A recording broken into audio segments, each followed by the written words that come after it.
everyone. Thank you for joining me today for today's tutorial, which is going to be all about planks.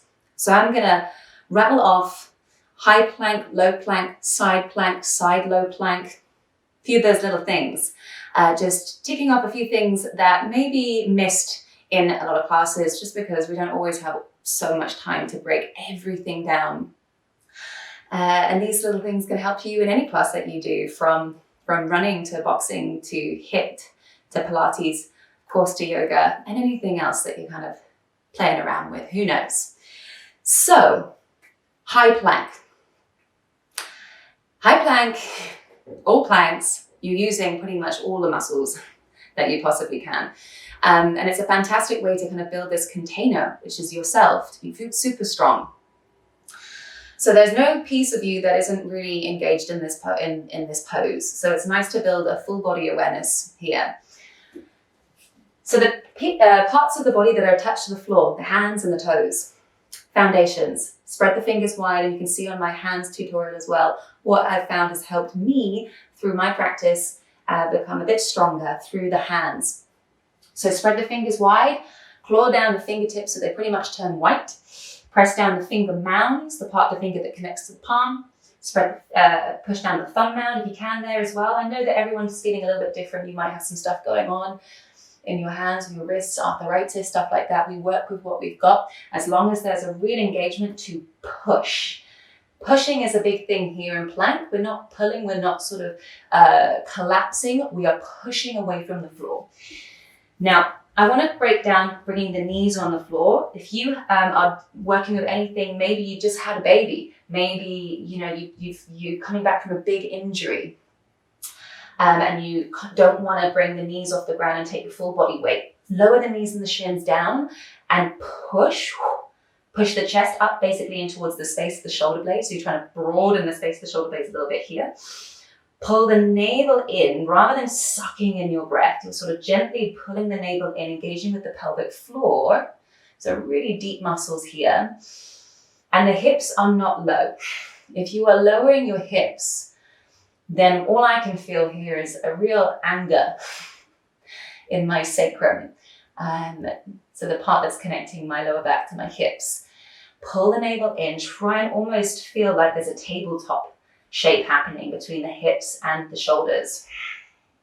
You can just hold that. And this can be enough for you. Think lengthen the waist, squeeze the thighs together. I've got my feet really squeezing together and pushing the backs of the feet into the floor so that everything is switched on. And it's then pretty much the same thing. You can start to level up, tuck the toes, kick out through the soles of the feet. I like to keep my legs together in high plank. Squeeze, zip, like it's an actual zipper, zipping up from the toes all the way to the pubic bone. Squeeze your bum. Tuck the tailbone under ever so slightly. And then just see what happens when you tuck your tailbone up, tilt your tailbone up.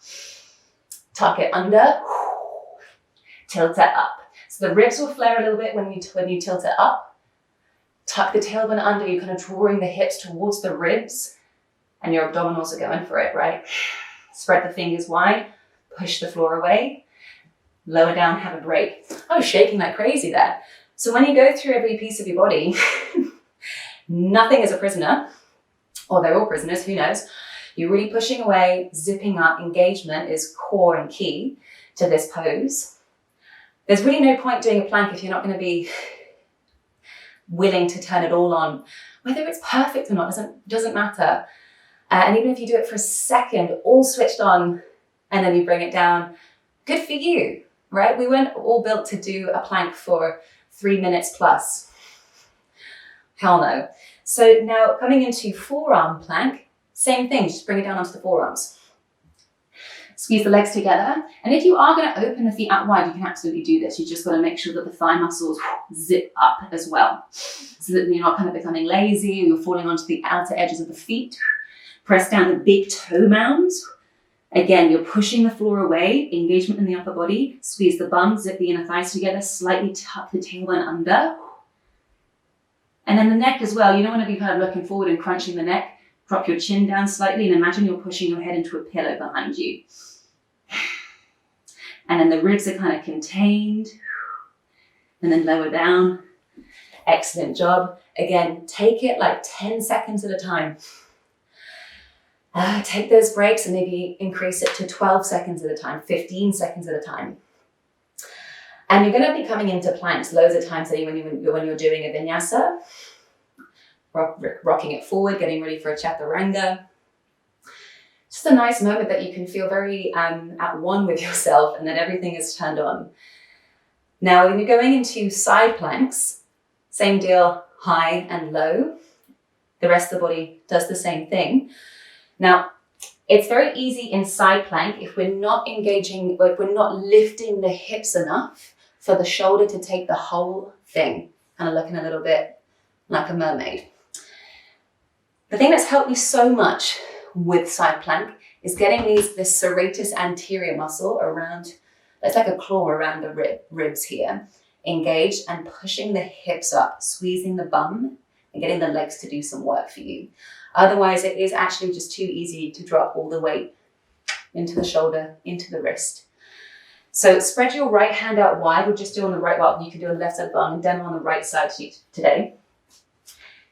Right shin down. And then you can either like point the left toes, or you can plant the whole foot down, completely up to you. I don't think there's too much of a difference here. So the right shin is on the floor. Now squeeze your bum, press the hips up. And I want you to try the modification first, just so you can feel the height of the hips compared to like bringing the hip to the floor.